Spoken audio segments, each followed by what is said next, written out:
Okay guys, so as promised, here is the real-time video of me creating this creepy looking creature thing in just 30 minutes.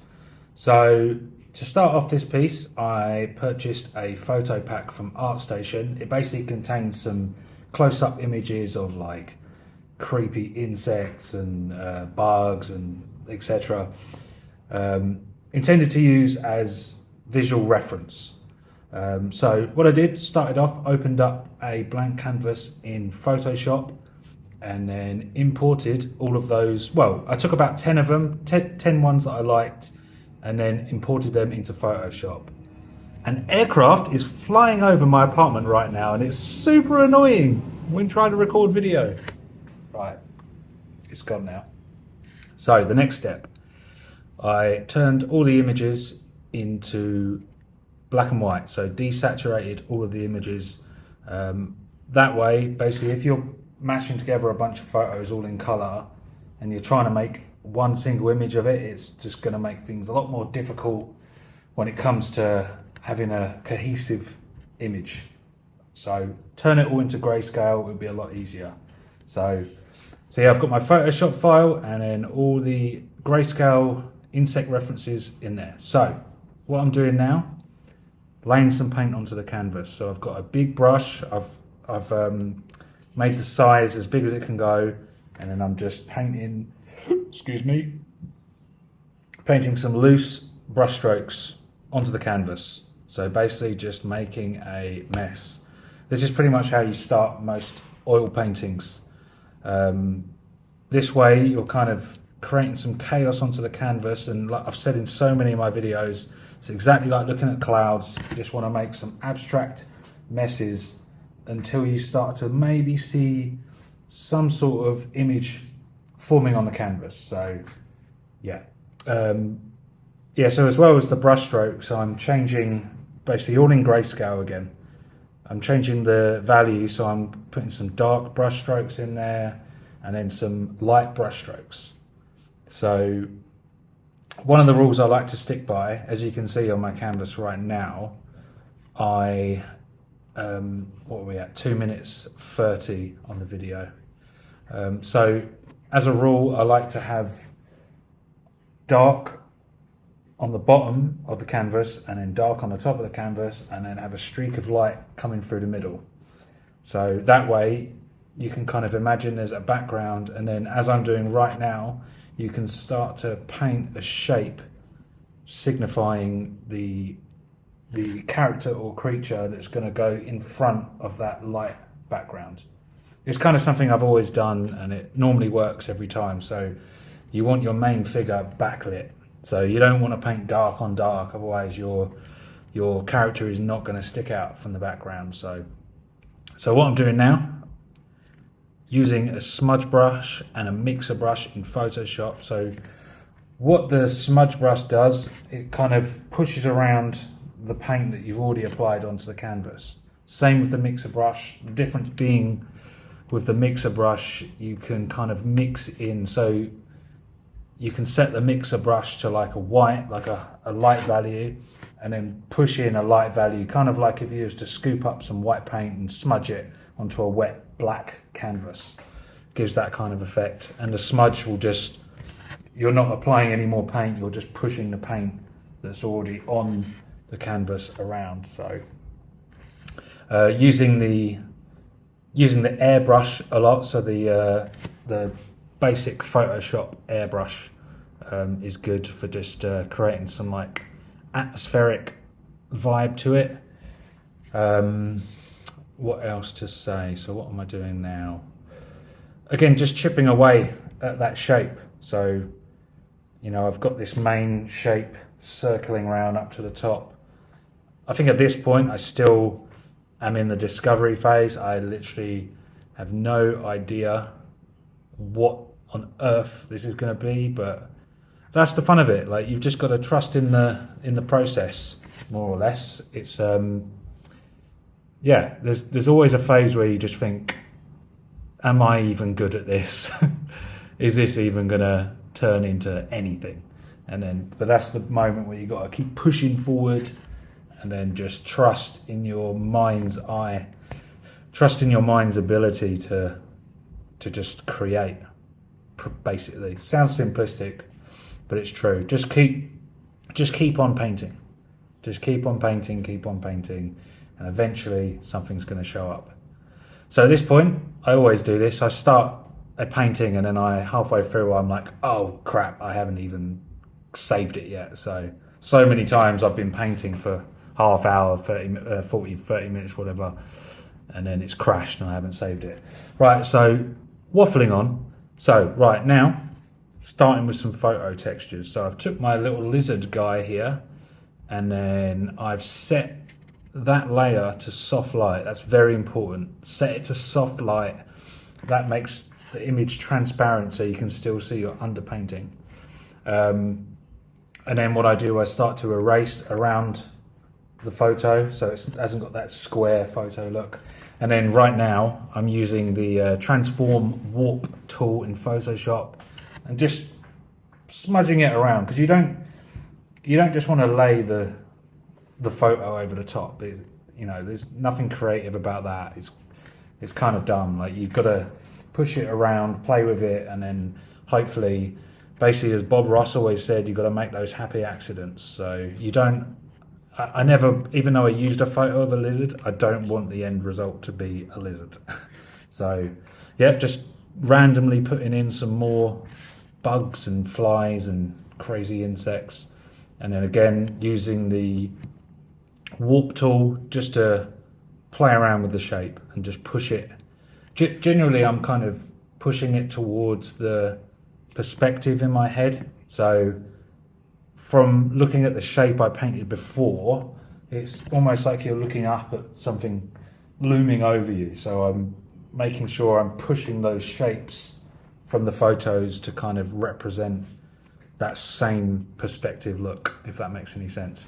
And then I used the exact same image of that fly's face, duplicated it, and now I'm stretching it, flipping it around, and then I guess that's like the side of his shoulder there. I don't know. Still don't really know what it's going to be at this point. So, but just also using that eraser to kind of cut into the photo and kind of try and get some different shapes and stuff. So so right now I'm using a photo of a maggot, and then I'm using the warp tool. Remember, put it on a soft light layer. That's very important. And then you can play with the opacity of that layer as well. So just in case it kind of looks a little bit too, like the values might screw up, sort of thing, like it's too dark, just lower the opacity until it looks right. So, and then just use the transform tool just to play around with it, push the shape, and it's kind of hard to, this bit I'm basically just doing the same thing over and over again, so it's kind of hard to keep it trying to explain what I'm doing. But yeah, you can kind of see it. I've got all these photos on different layers. I'm just switching. What I'm doing now, I'm just kind of turning off the layer, turning it on again, seeing what I like, seeing what I don't like, just experimenting, trying different things. So at the minute, it's still nowhere near the final result, but it's going to be getting there pretty soon. So just flicking through my different photos. Just take a sip of water.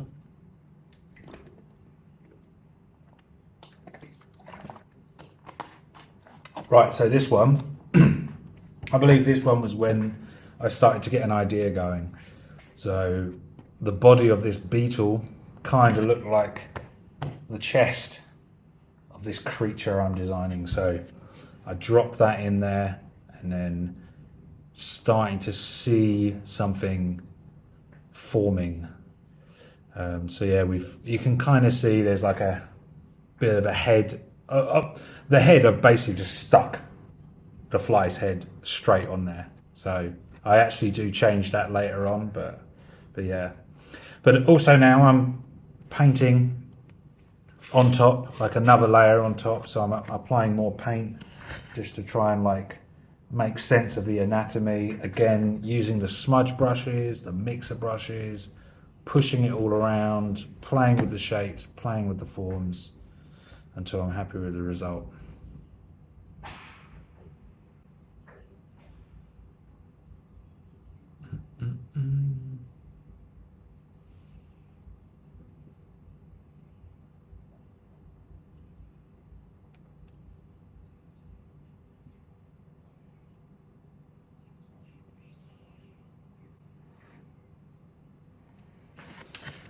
Yeah, so as we continue the painting, still looks like a massive mess at the minute, but we are making progress. He's a funny guy, isn't he? He's like this. And I think he ended up being part of the underneath the stomach area. Oh, there's another plane going over. Whee! To try and record videos and live underneath a flight path, it's a pain in the ass. Yep. So we're at 11 minutes and 20 seconds now. So, yes, I've kind of imagined that there's like a giant, like, gash in his shoulder, I guess. And then I've duplicated that, and I think I ended up turning that, yeah, as I said, into like the groin area. If a alien monster creature has a groin, whatever, you still got to stick to like all artwork is inspired by what's real and like in nature, and the best designs always reflect what actually goes on in nature. So, you know, you want to keep it relatable somehow. You don't just want to, you know, there's got to be like a head, some shoulders, chest area, arms, legs, etc. Otherwise, it's just people aren't going to relate to it in any way. If it's possible to relate to a nightmare creature. Right, so this one was a turning point. The maggot thing or whatever it was, some sort of fish. That I dropped that in there, increased the size. As you can see, starting to erase out some of the edges, and then kind of in my mind I was like, oh, okay, that kind of looks like its body. So kind of like maybe it doesn't have legs, this creature, and it's just like a kind of like the big caterpillar from Alice in Wonderland, like sitting down, and it's like, or like the sandworm from Dune, maybe, I don't know. But yeah, it started to give me a few ideas when I did this. Again, you just got to keep pushing on, just trusting in the process, and just hoping something's going to start to make sense, which it did. So, but yeah, at this point, I kind of would say that this is still, even though you're using a lot of photos, so the photos are doing a lot of the legwork, like you really do need to brush up on your painting skills. Like, you know, I'm talking just pencil and paper and a sketchbook, like that kind of basic skill. Yeah, just, you know, doing some traditional painting if you can, playing around in Photoshop as much as possible. I think if you have no experience painting and you did something like this, it's probably not going to turn out like this, because you're not going to have the experience there to know what to do.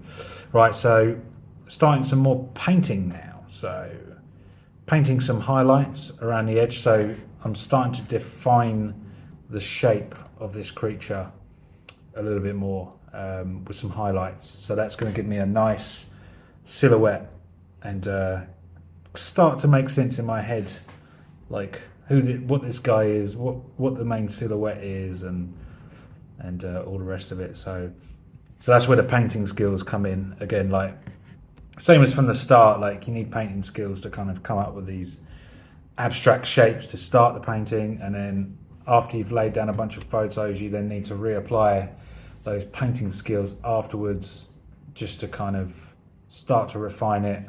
And then at this stage, it truly does start just becoming a painting again. Like the final one, you know, professionals are going to be like, oh yeah, it's used a lot of photos there to get that idea, but most people, it just kind of just looks like a painting, because it's like most of the image was painted over in the end anyway.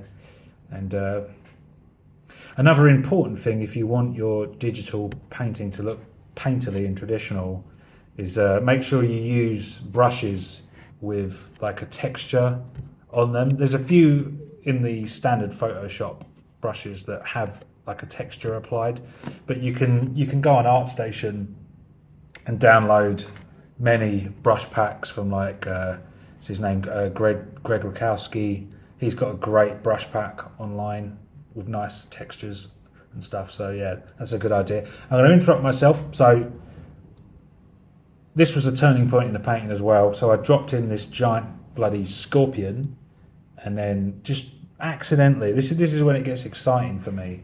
Just accidentally just dropped it in the right place, and then immediately my brain was like, "Whoa, that's like an arm sweeping down, kind of in attack mode." And yeah, again, that's where experience comes from, because in general, you want some flow to your composition. As you can see, this one's got a kind of like starting from the bottom, like a circular flow coming up to it. It's like a semicircle shape. So that the way that scorpion was placed in there just kind of complemented that, the composition experience in my head, and just it just kind of clicked. Like, yep, that's cool. That's the one. I like the look of that. So at this point, it is starting to look like it's not. Apart from the scorpion, because it's obviously a scorpion still, it's not looking like a bunch of random insects all bashed together.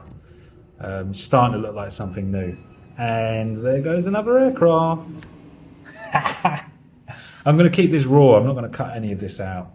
So I'm in danger of waffling here, but yeah, I like to do these things improv, mainly because I don't have enough time to fully edit all my stuff, but I think people still appreciate this kind of approach as well. So that's the real me. Right, so painting in a backlight now. So as you can see, we've got our main source of light coming from I keep flipping the canvas, coming from the left now, and then I want a backlight just picking up the silhouette that side. So I'm just painting that in now. Just bringing up that character to life, bringing that silhouette to life. Again, defining. Let me turn my WhatsApp off. Go away. Yeah, defining that arm coming down as well, getting that silhouette right. Just kind of reversing the scorpion-ness of the scorpion. Just trying to make it something unique and new. So yeah, the brush I'm using, again, as I was alluding to earlier, it's from the Greg Rakowski brush pack, and I normally set the brush to a low flow and a low opacity as well, so that way you can kind of get that like opaque painting effect. Like this is something I've kind of discovered recently, is like, if you want that like nice painterly look with lots of texture as well, like use the brushes at a low opacity, and then you're slowly building up the paint, and then your painting's going to have all those different brush strokes, and it's easy to get like soft edges that way as well, because you can just slowly build up in value. Yeah, and it looks quite effective.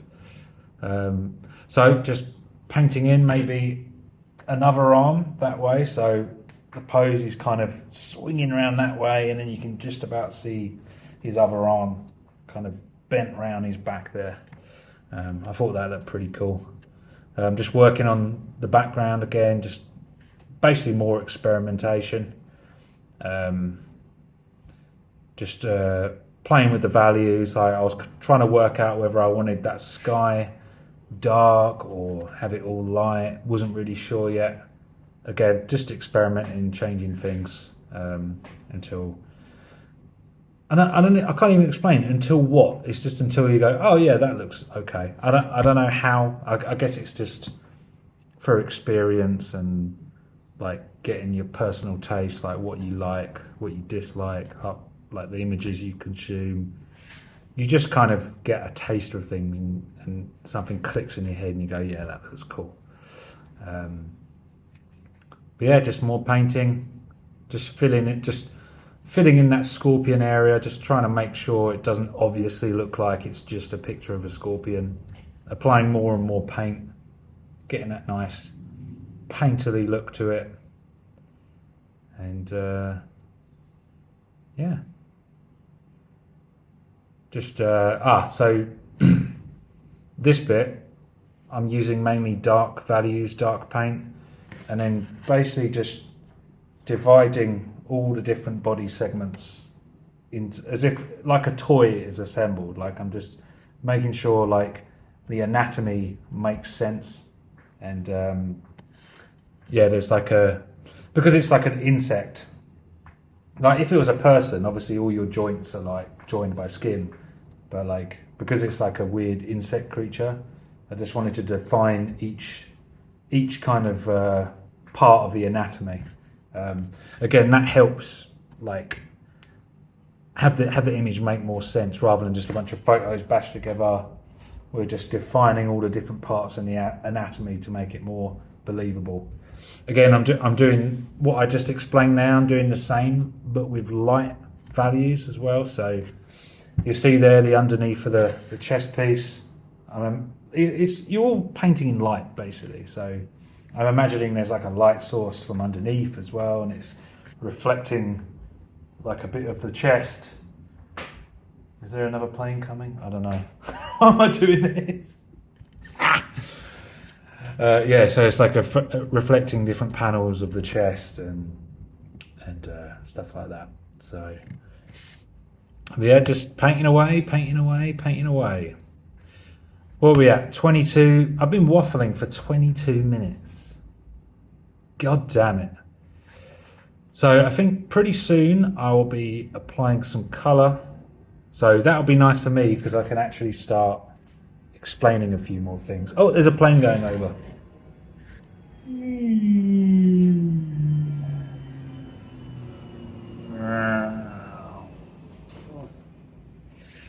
God damn them. Right, so yeah, just again building up that side light around there. Like that's always very important in character illustrations because you want the silhouette, the main silhouette, to pop out of the page. And some rim light is what it's called. Sounds a bit dirty, but that's a good technique to make sure it pops, because in studio lighting with films and stuff like that, they always have like multiple light sources. So and it makes silhouettes pop. So like the outside of your body will pop out. So this bit, to make the shine of the eyes, I set the brush to a color dodge layer, and then so all color dodge does, the more you paint each brush stroke, it increases the value. So it gets lighter and lighter and lighter and lighter and lighter until it's completely blown out white. So that's good for like solid reflections on like metallic objects, for example. So that's always a good technique to bring up that realism. And then you can do the same thing, not just on the eyes, but you can add little subtle highlights and reflections on bits of bodywork and armor and stuff like that. So yeah, it's looking pretty good now. It's funny, I coloured this, but I always remember since I was young as well, I'm drawn to black and white stuff. I think as it is now, looks way better than the coloured version. Like I just prefer the look of grayscale stuff, and it's way easier to paint as well because you don't have to worry about saturation, colour and colour harmony. It's like a bunch of things that's normally a headache that you don't even have to think about. So yeah, maybe I'll do a bunch of just grayscale stuff. I don't know about you guys, but yeah, for me, I really like the black and white stuff. It's cool. I think a pencil sketch looks so much better than a painting sometimes, because it's like you can see like the lines, and someone's actually just done it by hand, and yeah, it's nice. Right, so are we adding some colour now? Yes, I think we are. Right, so made an overlay layer on top of the black and white painting. I merged them all first, so I merged all the layers, so it's one image. All the photos are all one image. set an overlay layer on top, and then I think I instinctually decided to use like muddy colors, so like browns and yellows, dark browns, dark yellows.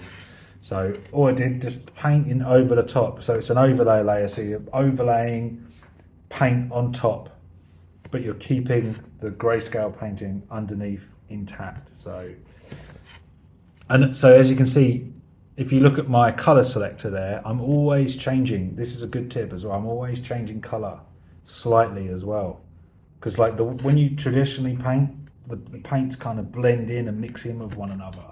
So you want to create that effect, and different color temperatures on the skin as well. Like around the claws, I wanted it to be more warmer, and then the body there, use some cool blue colors and some greens. Just mixed it all up, sort of thing, because nothing is just one solid color.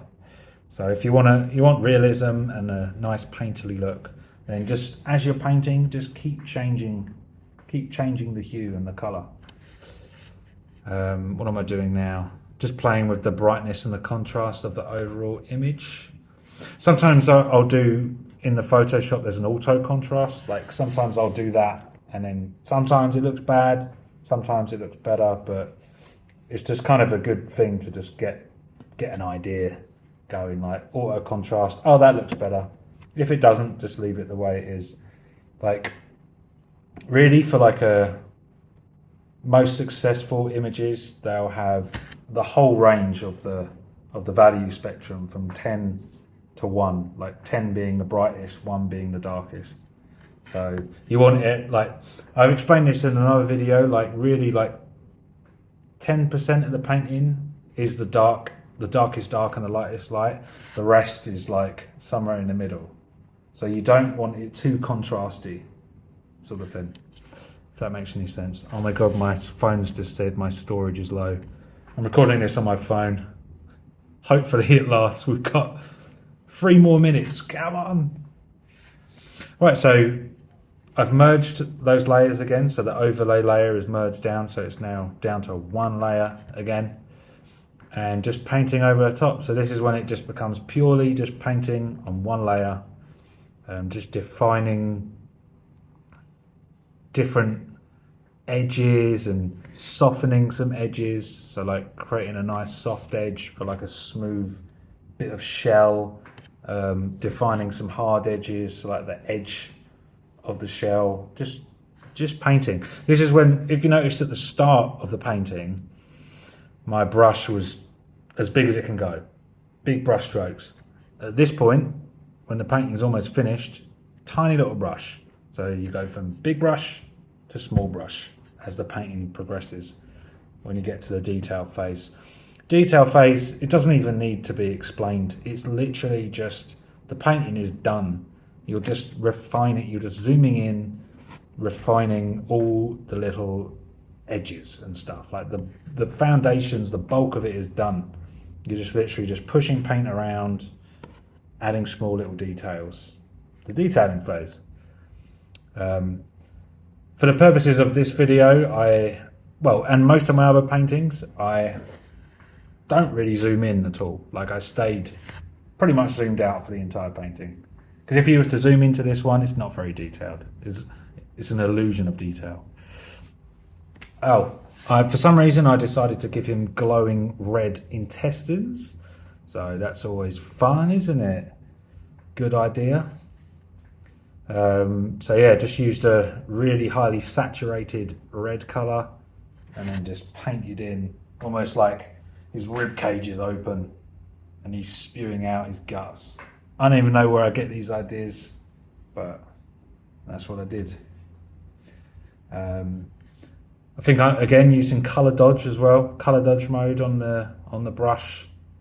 I explained that earlier. It just increases the value every time you paint, so it can make something really bright really quickly. If you want either metallic metal or like a glowing effect, it's great for that. So just a couple of minutes left on this one. Bringing up the saturation on some of those colors, so bringing up those yellows and greens, bringing up those oranges. I think here I'm considering overlaying some more photos, or am I just going to delete them? Oh, I just deleted the layers. Perfect. What am I doing now? Running out of things to say about this one. That's what's happening. But yeah, I think I'm almost done. Probably going to end the video now. Oh, actually, what am I doing? I think I just, yeah, so I'm going to image and then adjustments and then just doing an auto tone or an auto color. Sometimes it gives you like pretty cool results, but I think I ended up just using my original coloring. So the auto color just changes the look of the image. Just using the mixer brush again, just to push around some paint again, simulating if you had a brush with some other paint on, you're pushing it around just to create that traditional painterly look, which I love the most. I'm always trying to reverse engineer my digital paintings to look traditional. Why don't I just do them traditional in the first place? I don't know, but there you go. It's a lot more practical to paint digitally these days. I can just rock up to a cafe on my laptop and then just start painting, which is great. Right, so I'll end the video there. If you made it to this point, I apologise for the waffling, but I hope you might have learned a few things and realised that you can paint some cool creature art. You can probably use this for a card illustration or whatever.